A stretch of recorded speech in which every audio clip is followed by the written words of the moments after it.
Hi, this is Marlene from the Indie Live podcast team. This week's podcast is from a meeting that was organised back in July by the folk up in Yes Stonehaven. They asked Alec Ross to come and speak to them. Alec is a regular contributor to the Orkney News, although interestingly he lives down near Stranraer. Thanks again to both Alec and the folk up in Stonehaven for letting us have this as this week's podcast.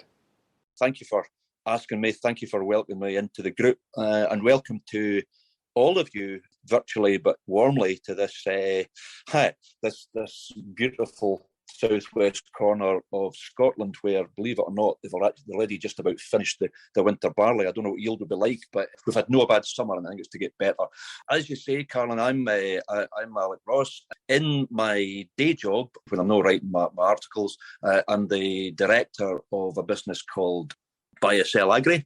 I was an agent for that company for about 15 or 16 years, and I had a wee bit of an opportunity of a lifetime in 2017 to, in fact, buy the company when the outgoing director, Peter Gillard, who may join us tonight, wanted to retire, and he gave me the opportunity to buy it. So on the basis that we're only here the once, I ploughed a pile of savings into it, bought the business.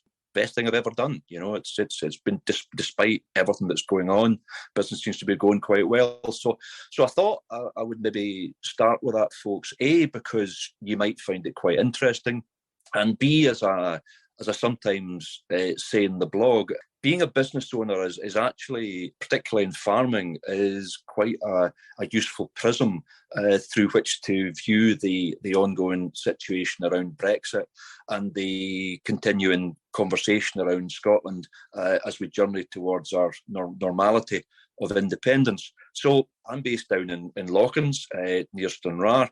I've got 50 or so agents, distributors, and advisors. Those are the guys that do the heavy lifting. They get the sales. They get the commissions. So they're based in the UK and all across Ireland. So what we do is we don't actually make anything here. We use a number of contract manufacturers in both Scotland and England to make products which are either shipped direct to farm or direct to distributor, or in fact come to me and I ship them out onto farm there myself. So we're a small business, just a small business, but it is amazing just how connected we are and how much we rely on people right across the world. And, you know, maybe we're not as connected as we were pre-2016, and we can talk a wee bit that in a minute. But to give you a wee example, we supply a live yeast product for growing cattle and fattening cattle and for dairy cows. And that ingredient actually begins its life in Lille in northern France.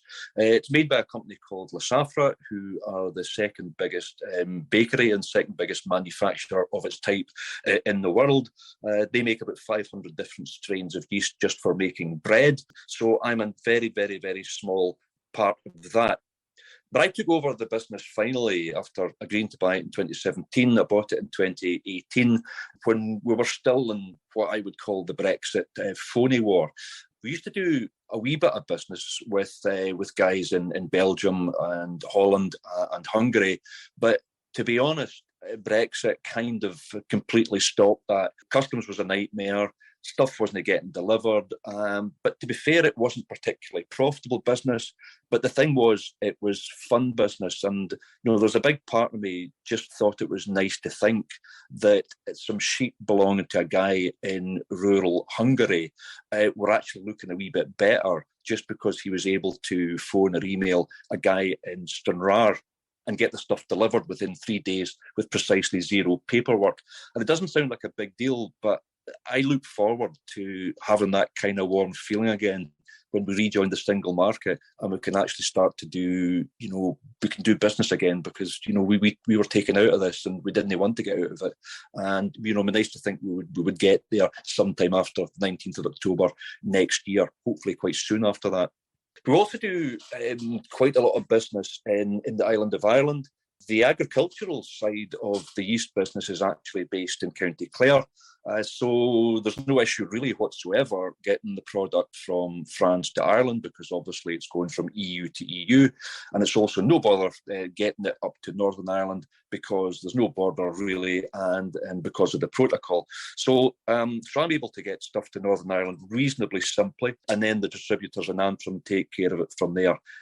And I often use this phrase in the blog about the frictionless border and the free market and free movement of people. And I always say that the miracle is in the mundane. You know, that stuff's actually quite boring, but it's also quite exciting because it's miraculous, because we've never noticed it until it's gone. And it was interesting. I've probably written a little bit about this in the articles. I was over there last year, and I was reading a book by Gavin Esther, Gavin Esther from the BBC, who wrote this excellent book called How Britain Ends, which I can heartily recommend to you all. And he said that the first thing that he does when he's abroad, and I've started doing it myself, wherever you are in the world, turn on the local radio and or read the local paper, because that lets you take the temperature of the local issues and let you know what people are talking about, you know, what matters to them, because it's definitely not what you're worried about in Stranraer or Lawrencekirk. So I travelled over there last year at the time when Lord Frost was shouting about how terrible the protocol that he'd only agreed 6 months ago was, and now would need to be altered or scrapped. And that story had completely dominated the airwaves before I left Stranraer. But by the time I got there, on both sides of the border, it wasn't actually mentioned at all. And it occurred to me that it's not so much that the Irish don't like the UK government, but more that they don't think about them at all, because they're too busy getting on with the mundane things in their life. And I thought it was an encouraging glimpse about what an independent Scotland's mindset might be after we go over the line in late October next year. So despite everything, I'm reasonably optimistic. Not necessarily about the industry as a whole, but certainly about my own wee role in it. As you all know, I mean, fuel costs are frightening, electricity costs are frightening. I've got a dairy farmer whose monthly energy costs have just gone up. His electricity cost alone has gone up from £2,000 to £4,000 a month. So he needs to find another £24,000 of sales just to stay where he was in 2021. Fertiliser costs are crazy, and if you read the Scottish Farmer today, they're only going to get worse, because Brazil's buying a lot of cheap Russian nitrogen, and the difficulties in supply chains, whatever Jacob Rees-Mogg might tell you, these aren't teething problems. These are real-time Brexit realities, and they're going to be here for a while. But on the plus side, I do think that we're going to rejoin the single market in some way, shape or form after independence. And from my own point of view, I mean, a lot of what I do is all about mitigating costs. So we're trying to help farmers get more out of their home-produced feed, so they don't have to buy as much compound feed. We're helping them make better use of their slurries, so they don't need to buy as much hydrocarbon-based fertiliser. And indeed, we're actually looking at some biostimulant products based in silica that might actually eventually, in time, replace some fertilisers altogether. And if you read the Holyrood and NFU plans, and to be fair, even the DEFRA plans for farming 2030, this is exactly the kind of sustainable models that they're talking about on a daily basis. So a few of us are actually going up to Holyrood 2 months from now, and we're going to have a wee blether with the farming group. But it's quite nice to be able to do that. One of the great things, one of the reasons I want the Parliament to continue, is actually, while we might get frustrated sometimes, actually getting access to your elected representatives is quite easy. And believe me, I speak to colleagues in England when that is not the case. So it's fascinating that there is, probably through necessity, a bit of a consensus forming across the industry, regardless of where we stand on the political spectrum and the constitutional issue, which can only be a good thing.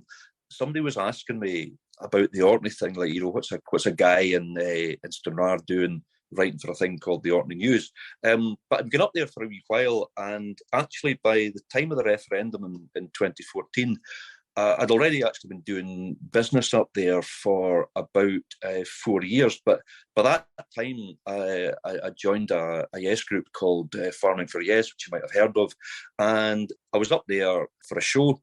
And I remember I was on the island of Chappensay, and there was this wee Yes tent. It was like a wee oasis of independence, amongst in a desert of no thanks badges, because they're all Lib Dems up there, of course, which are just kind of Tories by a different name. But I always kept in touch, and I keep in touch with the Yes group up there. And a couple of years after, not even a year, maybe 1 year afterwards, they actually launched an online newspaper called the Orkney News, which some of you are kind enough to read, and I've been writing it ever since. It was supposed to be called Farming Matter, and I was meant to write about farming, and I sort of did that for a wee while, and then I found myself sort of branching into all sorts of other stuff, and they were very good. They didn't tell me off; they just said keep doing it. So I've just kept doing it. So I talked about, looking at the constitutional debate and Scotland's future through the useful prism of farming. And one of the things that I often return to in the blog is this thing called the Overton window. And this is the concept of what's accepted as mainstream opinion shifts. And of course, it mainly shifts to the right. So for example, if you look at what's happened in Westminster over the last 3 decades, certainly over the last 10 years, their opinion is kind of hardened. Their views and things are pretty hardwired. So within that Overton window, nuclear weapons are good. Brexit is good, make Brexit work, get Brexit done, taxes can never be low enough, we should never have high taxes, we should always have the monarchy, God save the Queen, don't have a republic. These things are establishment shibboleths, and of course cannot be challenged. And when you listen to Keir Starmer's speech a couple of 3 days ago, he's clearly an establishment guy as well. He's very much part of that set. So he's not going to challenge any of those things. But then they've been promising to reform the House of Lords since 1910, and that hasn't happened either. And if you think about the way that Jeremy Corbyn was monstered by the right-wing press for suggesting in his manifesto in 2017 that a higher rate of tax of around 50% would be a good idea, and renationalising the railways would be a good idea. The way that he was monstered by the press because of that, you half expected Leon Trotsky to have written the manifesto and sort of walk into the room with it under his arm, And then you realise that policy hasn't actually changed since, because Tony Blair wrote pretty much exactly the same manifesto in 1997. And of course, but the window has moved. And of course, the top rate of tax when Thatcher came to power was actually 80%, and never once in her 11 years in power dropped below 60%. So the window has moved, and because of the imbalance of the archaic constitutional arrangements of the UK, unfortunately, these shibboleths, this policy agenda, is something that Scotland, despite the limited scope of devolution, gets, despite having never voted for a party that comes close to promoting these things since about 1955.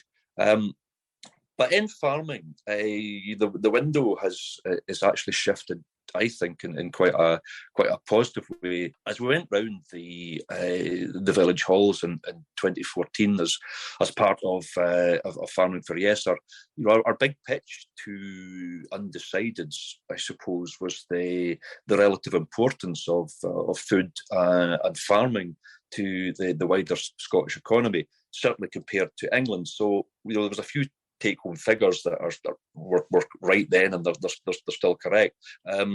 Farming and related industries, that's 340,000 jobs. If you live in Scotland and work in Scotland, you're 6 times more likely to be working in an agricultural or based industry or one of the downstream industries than you are if you happen to be living down south. And things like whiskey, we're exporting 40 bottles a second even now, probably actually gone up. That's £120 per second straight into the UK Treasury. You wonder why they want to hold on to us. I can't work it out. And then, of course, there's the question of rural payments. Scotland's a very different beast agriculturally. So, 85% of Scotland is what we call, as you'll know, we call it LFA, less favoured area. And of course, the 15% of the really good stuff is sort of roundabout where some of you guys are in the east and the northeast of Scotland, where we're growing all the malt and barley and the soft fruit. And England, of course, is exactly the other way around. They are 85% non-LFA and 50% LFA. So support for people, working on the land, and support for the rural economy has to reflect that. I would always argue that's as with everything, that's better decided by an independent Scottish government that of whatever colour that we vote.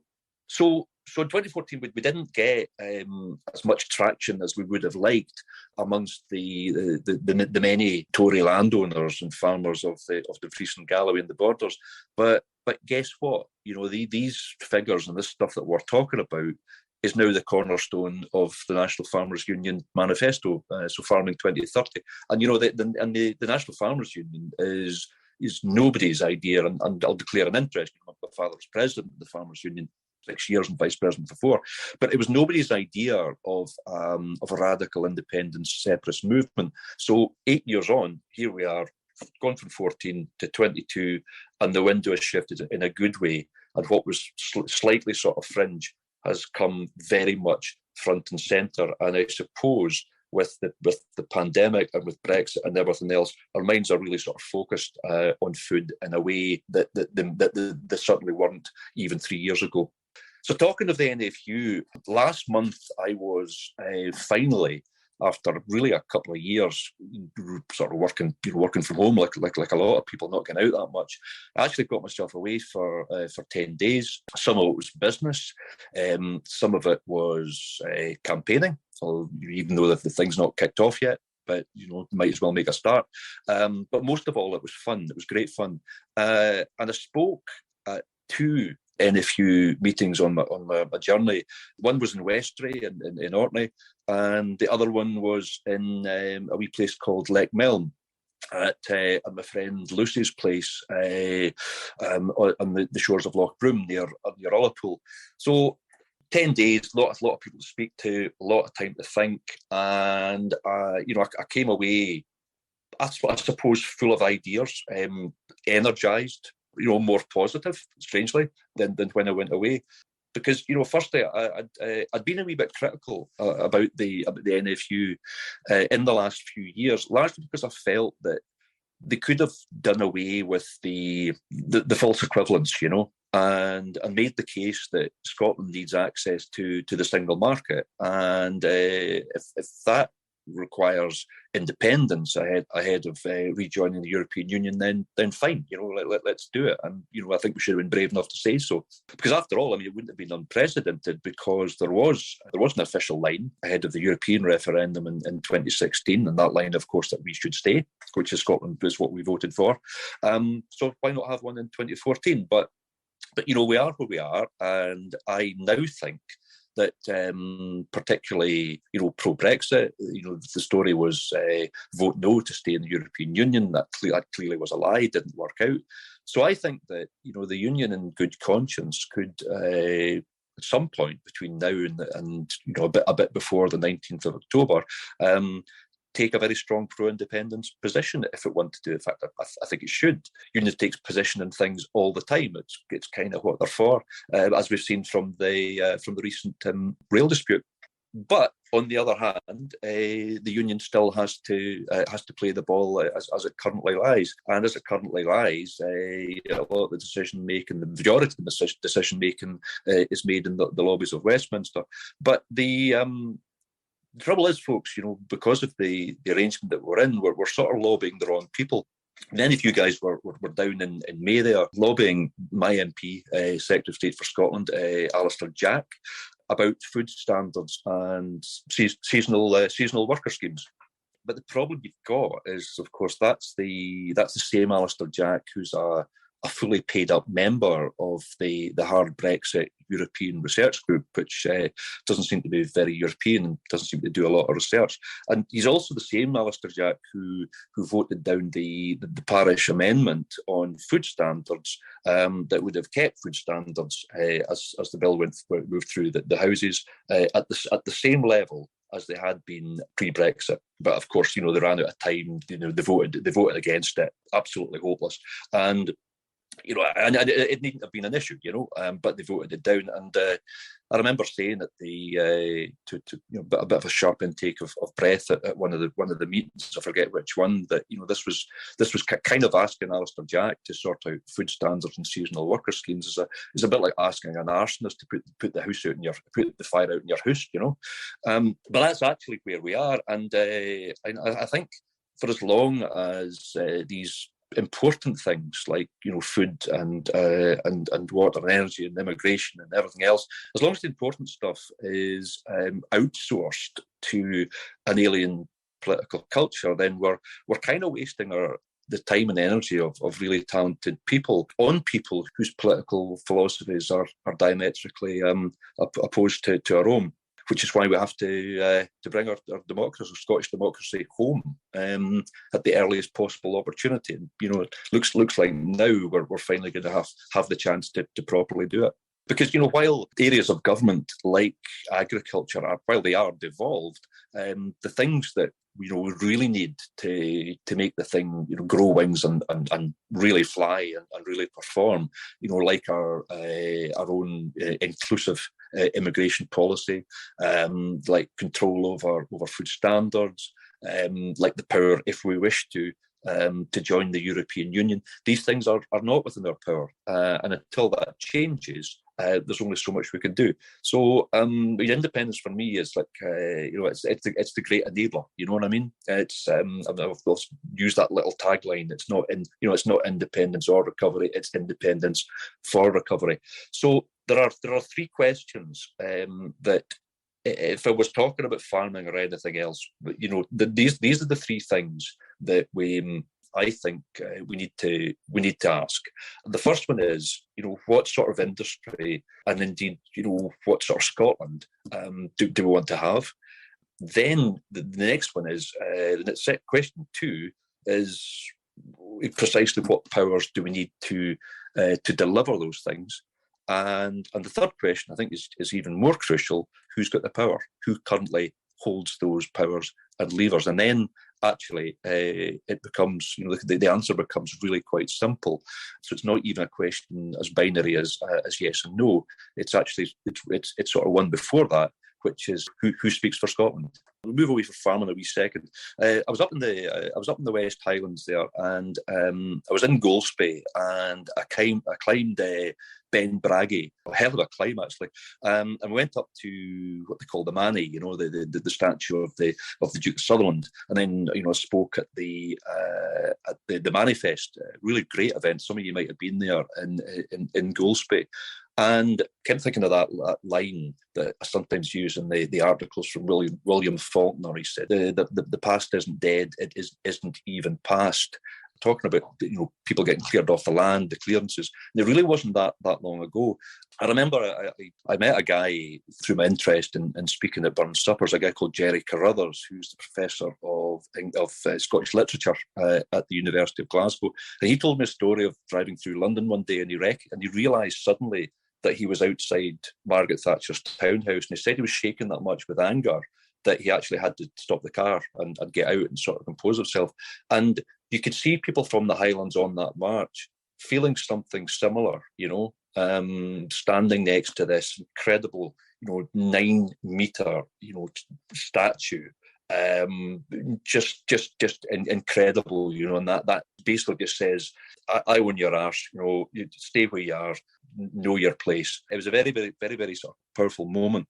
But I was really shocked at how Brexit is hitting the north of Scotland, is hitting the Highlands. I mean, there's no staff anywhere. This is all Brexit, of course. You know, you can't get a drink in the hotel in Dornoch because there's nobody to serve you. There was no food in Golspie after 5 o'clock. There was no food in Stromness after 6. You know, and this is June and the place is Haven. So, you know, folk aren't coming for the EU to work, and young folk who might be working there can't afford to live there. So we're in the shadow of the Manny, witnessing a modern day clearance of a different sort, which is why I think we really need to think about who owns the land, you know.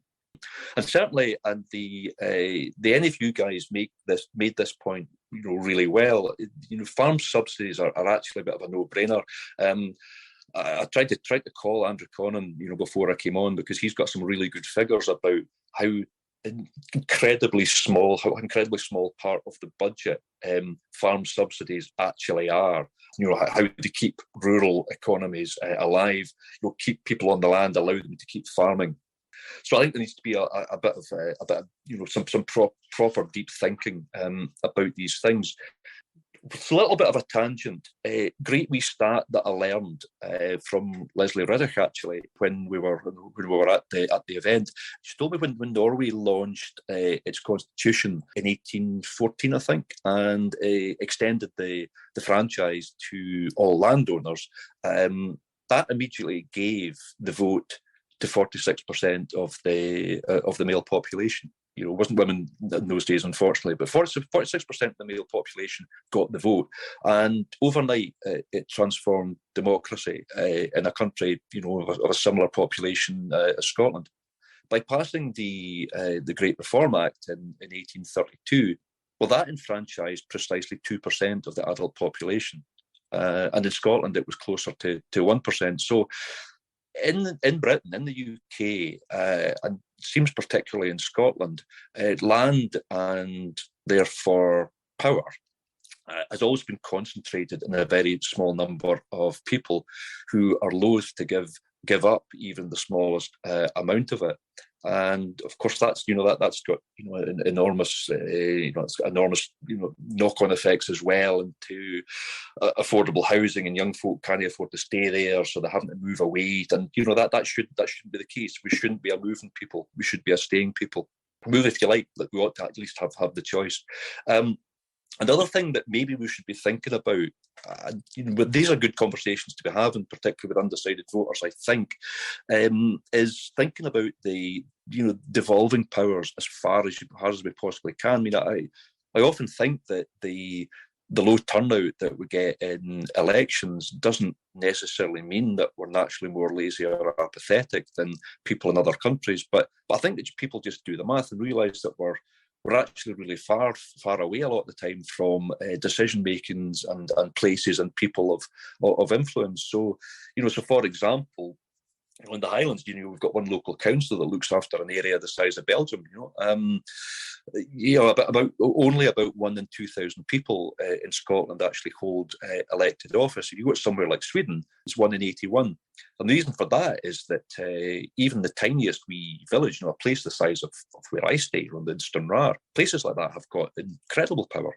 So therefore, if you turn out, you vote for them and things get done. So, it's no coincidence that the turnout in the last round of Sweden's local elections was 97%. In fact, it's always 97%, just like we saw in 2014. If we can offer people a prospectus of genuine, concrete, game-changing change, then folk will turn out, and they did. Folk turned out in the millions in 2014. So yeah, get independence, yeah, definitely, but keep going from there. Keep devolving it as much as we can, and really empower people. But that one of the ways to do that is to get everybody around the table and thrash out a constitution that will legally promise that. But whatever happens, folks, we're going to have a fresh vote, which is brilliant. But I just published a wee piece on the 2023 launch and my thoughts on it yesterday. And I thought, folks, that's probably my 20-25 minutes, half an hour up. And I don't want to lengthen the evening or shorten the summer. But I thought I would just finish this little bit of the excellent meeting by reading you just a wee extract from it. And then I'll hand you back to the chair. My hunch has long been that when Scotland's independence is delivered in the next couple of years, Nicola Sturgeon will know precisely what to say.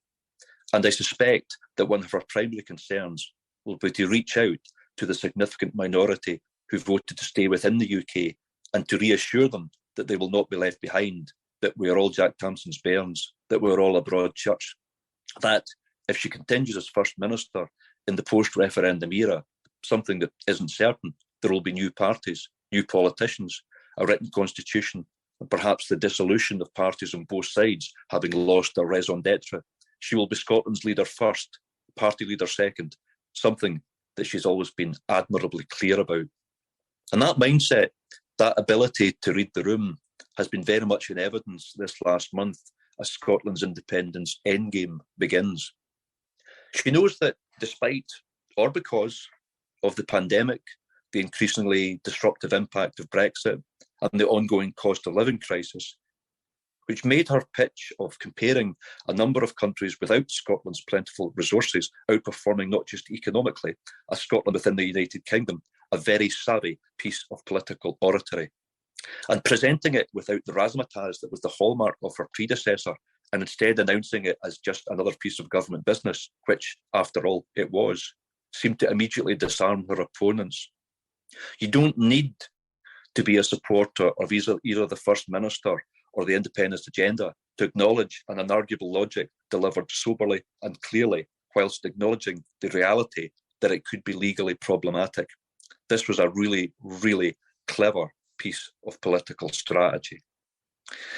In that context, what she followed the launch with last week shouldn't have surprised anyone, but it did. And how? Okay, I'll be honest here. I never saw that one coming. Like, not in a million years.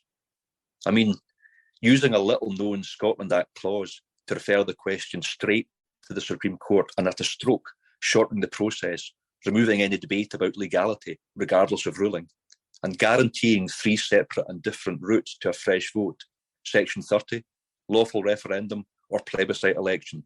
So it turns out there was a plan B after all, and a plan C. It was brilliant. And the consequences already are significant. Some critics, perceiving a lack of urgency and impatient for a fresh vote, said that the new announcement was just show, that their heart wasn't really in it. Wednesday's announcement proved that, on the contrary, when she promised a new vote 2 years ago, not only did she mean it, but she then spent from then to now running down the options, concentrating on the detail, and acting in a way that completely wrong-footed a Prime Minister further distracted by fresh scandal. Seriously, she is playing them off the park. For Yes supporters, Wednesday was the equivalent of anticipating a Dreich stalemate, but instead watching your best player score a worldie from halfway. Incredible, just brilliant, game on. And the message couldn't be clearer.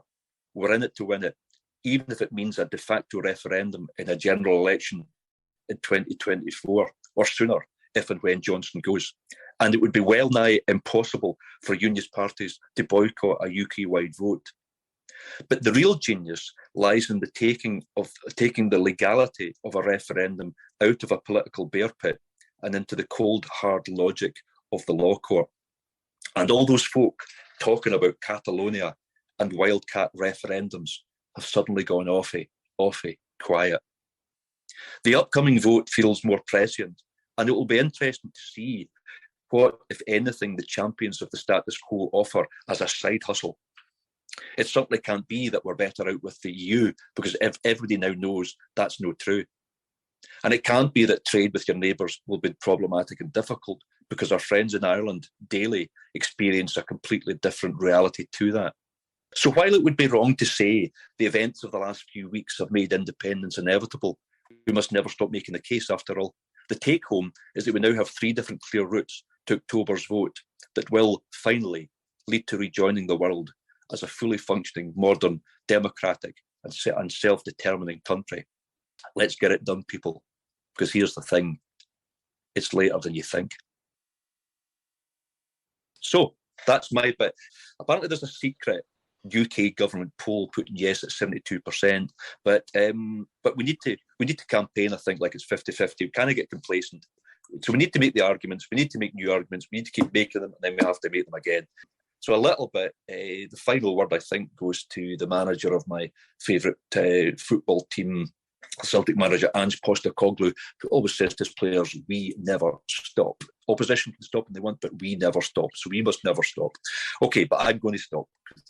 Okay, thank you so much, Alec. I'll thank you properly at the end, but that was wonderful. Thank you, and lots of information for everyone to take in.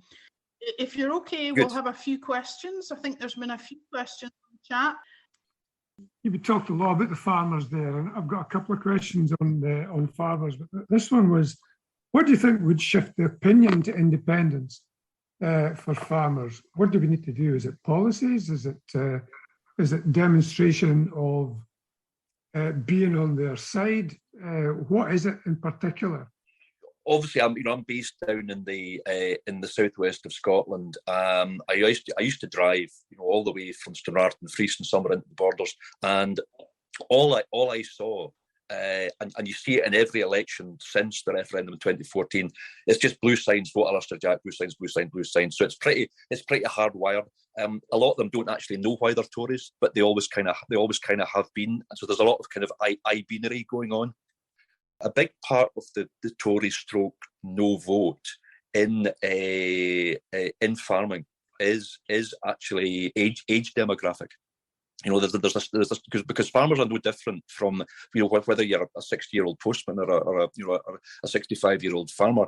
As you get further in your life, you're statistically more likely to vote for the status quo.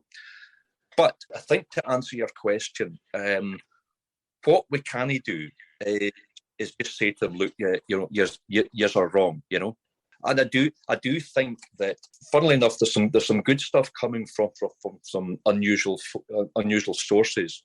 So, for example, Quality Meat Scotland are actually quite good on this, and they've got some sort of great figures on. Here's the domestic market for Scottish produce. By domestic, I mean UK, and here is the incredibly disruptive drop in exports to the EU post Brexit. So I think it's actually getting those sorts of messages across, but doing it kind of in a not use are wrong kind of a way. I think that the other thing we'll do it is I don't think despite Brexit now being pretty much the new reality, the prices actually are still kind of holding up, And I think once they inevitably start to drop, that's going to that's going to change things. And the other thing I think one of the real challenges facing particularly dairy farmers, fruit farmers, but let's say particularly dairy is labour. There's labour. They really, really cannot get people to work on farms at the moment because people from the EU are not coming. There's a really strong argument to be made and said, look, we really need the single market. And one of the reasons we need the single market is for free movement of people.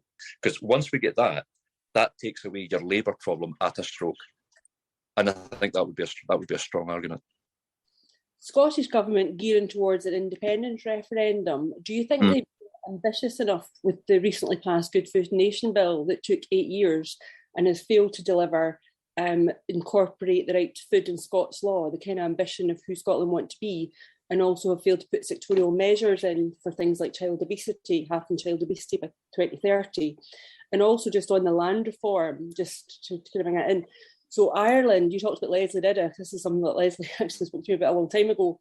So Ireland, one of the countries that we're comparing ourselves to as an independent nation, the game changer there was the 1870s to 1909. They changed the land laws. So tenant farmer, it swung, by 1929, I think it flipped the other way for land ownership rather than tenant farmers. That raised people's heads, raised their ambition. There was a cultural rising, there was a political rising, but there was a rising of people's confidence in themselves, exactly what we need to be doing in Scotland, starting to have self-confidence in ourselves. So do you think the Scottish Government in this planning have actually been ambitious enough to actually capture people's attention that it will be more than a nameplate change? That's a very good question. I strongly suspect that they have not. We need to go much, much further, because my feeling has always been that when we held the vote in 2014, but the Scottish Government at the time published a 600-odd page white paper, the big phrase that keeps coming through my mind for that is "don't scare the horses." That seemed to be that was the overriding thing. Don't scare Middle Scotland. Don't scare the Conservatives. Don't scare the rich people. All the rest of it. I think a lot of people look at that, and and keep the Queen, keep the pound, all that stuff as well. And people look at this and say, well, what actually is going to change? I would go the other way. I'm like you. Be as ambitious as you can possibly be. And enshrine it in a constitution. This is what we need to do. I think radical change can be safe change if it's positioned correctly. You look at Mary Lou McDonald and Michelle O'Neill, they're normalising change. They're saying change is happening, Absolutely. They're normalising it. And I think that is what we need to do. And certainly in Commonweal, this is what we are doing, is trying to put out costed policies, costed planning, so people feel safe that the work has been done. And it's not a sound bite or a jump into the dark. It's something that's a safe change, and this is really important. It's a really good point. I mean, because one of the things that I would like, because I think one of the things that maybe we didn't do the last time is, I know that there were a lot of very clever people, a lot of very informed people who weren't asked for their opinion.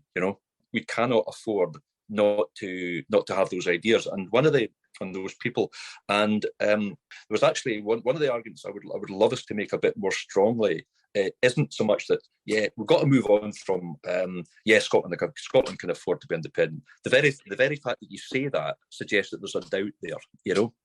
What we need to be saying is that Scotland cannot afford to stay where it is within this union. And I would recommend to everybody, you've probably done it already, but there was a wonderful article. It's always a wonderful article by Richard Murphy, the economist, who was, I think he was maybe writing for the National, he was certainly writing in his blog, and he was doing this thing. I mean, who thought numbers could be so exciting, But he was writing about inflation. And he said, inflation is going to go to probably about 11% or something like that. Now, obviously, that means that cost of living goes up, but it also means that the VAT take by the UK Treasury goes up as well. So they have a bigger pot of money. But because of the peculiar constitutional arrangement that we've got vis-a-vis the block grant and the Barnett formula, that percentage of the extra VAT that would become to Scotland, actually there's an adjustment in the block grant.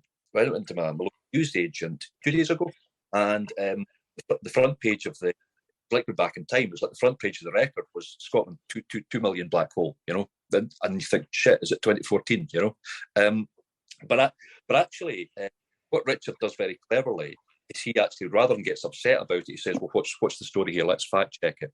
And actually, the reality is that there is a bit of a £2 billion black hole. Now, of course, there is no such thing as a black hole in Scotland per se, because legally we have to balance our books. But what he's saying is that if the block grant stays at whatever it is, 56 billion, but inflation is running at 11%, then that is de facto a £2 billion cut, which we have to find from other budget areas. And of course, as an independent country, if there's inflation of 11%, then we get to keep all of that and not have a £2 billion black hole. So these are the sort of arguments I would like to be seeing made. And I think it goes back to that thing about guys, because you can't have your cake and eat it. You want, and to go back to Andy's quick question about the farmers, it's we should really be saying to them what those three questions again. What do you want? What powers do you need to achieve it, and how many do we currently have? And there's a disconnect between questions 2 and 3. Because we don't have the powers over immigration, we don't have the powers over food standards, over rejoining the EU, trade deals, etc., etc. It was just because obviously we've now got Brexit and the difficulties with freedom of goods as well as freedom of movement of people that you mentioned. I just wondered ways that Brexit might be weaponized against us. And so one of those ways I thought was maybe, it might be said that, there's going to be border controls between Scotland and England. There's going to be border controls for Scottish goods, going over to mainland Europe. So that was my question about, would we maybe need new ferry routes to try and circumvent that? Or, what solutions, what arguments can we put to, because I think there'll be all these sort of straw man arguments about Brexit against us. Yeah. That's a great question. Whoever asked it, it's a great question. It's. I listened to the Big Light podcast, the Top Media podcast, every Thursday, and they did a thing about borders a few weeks ago, and Stuart Cosgrove made a very good. I thought it was actually quite funny. It was getting quite perceptive. He said that when people, and particularly unionists, talk about borders, they almost they bring up this idea, this concept, this picture of like a Graham Greene novel set in the Cold War. There's a guy with a gun and there's a fence and dogs and stuff like that. Whereas actually in reality, there's borders all over the world, and most people just people in America go to Canada to work and vice versa, and it's fine. And the experience of Ireland was I was over there quite recently, and the guy I was with said, "You realise we've crossed the border 6 times today? You wouldn't know until you stop for petrol, and it's in euros, and rather than pounds." There's a very good Twitter feed, which I think I might have shared a bit on the blog, and this guy goes through all these things, the border, legality, EU membership, currency, the monarchy, all these things. I'm going to read you what he says about the border. I thought it was quite good. It's very concise. And he just says England is Scotland's biggest export market. Scotland is England's second biggest export market after the USA. It will be in both countries' economic interest to have as seamless a border and as easy an administration as possible. In any case, the world has many borders and folk trade just fine. And in Scotland's case, we'd have a border with 60 million folk, while dismantling the one with 500 million folk behind it. A border that got flustered upon us by a political party that we rejected in 1955. So that's verbatim what he said. So and you don't even have to say, where's all the renewables? Where's all the water? Where's all the whiskey? Where is it all? It's all there. Of course, you're going to want to trade with us. Douglas Chapman, is he an SNP? He's an SNP MSP. Alison just said, in relation to Rachel's question and about the ferries and so on, he's been spending a lot of time on this and working with the Irish team who delivered their roll-on, roll-off direct ferries route to Europe to circumvent Brexit issues. So there's work going on at the moment. The Rosyth link's opening up on freight, and they're planning to get passengers back as a next step. So that's, again, that used to be there. So we've been doing a lot of work with the Irish team on that. That Burnsian phrase about seeing ourselves as others see us, I thought the climate change summit in Glasgow was very, very interesting. Tories were frothing at the mouth because Nicola Sturgeon, all these world leaders wanted a selfie with her, Whenever we think about the climate change summit, I thought it was a really good example of how to develop soft power, and think about who your partners are going to be in the future. And I know that she and others have been quite busy, building these Scottish government hubs in Europe, in the Nordic countries and things like that. So I think like the ferries, there is a lot of building going on. I'm all for ferries from Scotland. I think that's brilliant, because apart from anything else, of course, if I think I'm right in saying if a Scottish export heads to the EU through Hull and goes to Zeebrugge, and because it's left an English port, it's considered an English export. So part of that is about a bit of sophistry to make us look a wee bit too wee and too poor and too stupid. Is EFTA not a better option for a nation of Scotland's size and resources? It's been pretty successful for for Norway and the Icelandic nations. Why would it not be a better option for us? Yeah, but yeah, I mean, it may well be that is that is a better option than full membership of the EU. I would be slightly nervous in putting a prospectus towards the voters and the people of Scotland to say, right, part of our independence vote is rejoining fully the EU. I think that's a little bit too much. I think we need to take a little bit of a deep breath. But what I would like is once we've actually, I would certainly be saying we need to rejoin the single market. But I think that's a conversation that we should be having shortly after the 19th of October next year. But you may well be right. EFTA might be a better fit for us. You could be right. Let's talk about that after we get the. Let's not talk about it, but let's talk about it properly and put it as one of a number of options to the people once we're once we're over the line. But I like EFTA. Yeah, I'd be cool with that. One of the most exciting things, in fact, possibly the most exciting thing for me, isn't necessarily the vote itself, but what shakes down, what our independent Scotland actually looks like, what the political consensus is, because I think that could surprise us a little bit as well. And it's, to me, that really gets people engaged. There's no folks saying about I didn't like Nicola Sturgeon, the SNP has been hopeless on education, etc., etc. And I wrote something, what happens to the SNP? Frankly, who cares? Completely new political landscape. SNP disbands or reinvents. There's no unionist parties. There might be right-wing and left-wing parties, but there wouldn't be unionist parties because there's no union. You couldn't have parties from other countries. New parties, new politicians, new people, fresh constitution. Brilliant. That's really exciting.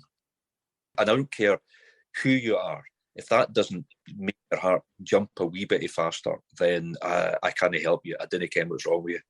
Absolutely, Alec. Great last point. Thanks for listening, everybody, and join us again next Friday.